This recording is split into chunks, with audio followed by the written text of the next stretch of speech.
macluumaadka RFSU oo ku saabsan dareenka iyo ku raaxaysiga. Qof kasta waxaa jira siyaabo kala duwan oo jidhkiisa ugu raaxaysto. Qaar ayaa u arka inay fiican tahay in la salaaxo jidhka oo dhan. Qaar kale ayaa u arka in wax hoosta la geliyo.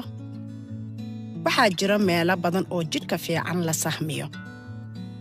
Tijaabada hab cusub ayaa la dareemi karaa inay xiiso leedahay, laakiin qaar badan ayaa helay hab cusub iyagoo inta badan sidaas sameeya marka ay galmo samaynayaan. Xataa haddii dadku ay ku raaxaysan karaan jidhkooda oo dhan ayaa haddana waxaa jira meelo xasaasi ah.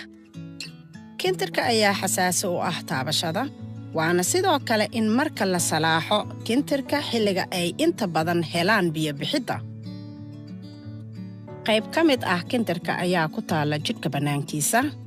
Waxaa weeye kintirka madaxiisa iyo maqaarka kore. Haddii la gudan yahay ayaa qaybaha kore laga gooyay, laakiin qaybta ugu weyn kintirka waxay ku jirtaa jidhka dhexdiisa. Marka aad dareento ayuu siilka isfurfurayaa, isagoo sii qoto dheeraanaya. Xubinta taranka ayaa bararaysa iyadoo noqon doonta mid taabashada u xasaasi ah. Sidaas la mid ah ayaa ku dhacda guska, halkaas oo uu bararo oo sidoo kaleeto u nuglaado taabashada. Waxaa inta badan loo jeedaa ibta guska. Marka la kacsado ayaa qoyaanka yimaadaa dhinacyada siilka. Qoyaankaas oo loo yaqaano saliid. Hadduu wax qoyaan ah uusan jirin marka galmada la samaynayo ama wax hoosta la gelinayo, waxaa la dareemi karaa xanuun. Qofka leh qoyaan yar ayaa isticmaali kara galiid meedal. Taasi kama dhigto in galmada ay macaanaato haddii kacsi jirin. Haddii la isticmaalo galiid meedal iyadoo islamarkaa la isticmaalayo injirka ama salbatiibo, ayaa waxaa la rabaa in la isticmaalo galiid meedal oo ka samaysan biyo ama silikoon, maadaama ay galiid meedlet oo ka samaysan saliidda ay dulooliso injirka ama salbatiibada.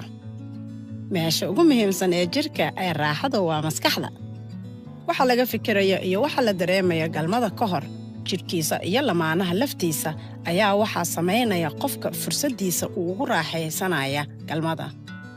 Waa in la rabo in la galmoodo si loogu raaxaysto galmada. Waxaa la samayn karaa galmo qof kale ama keligaa. In keligaa la sameeyo galmo ayaa loo yaqaanaa iska keenis, iyadoo ay tahay wax la sameeyaan jinsi kasta. Qaar badan ayaa sidaa sameeya xataa haddii ay lamaano leeyihiin. Marmar wada jir, marmar keligood. Waxay noqon kartaa waxyaalo macaan oo marmarka kala duwan. Sidaa darteed in loo furnaado qofka kale waxa uu rabo iyo xuduudda uu leeyahay. Waa in la helo hab loo tuso lamaanaha waxa aad adigu u malaynayso in galmada ka dhigayso mid macaan oo ka wanaagsan.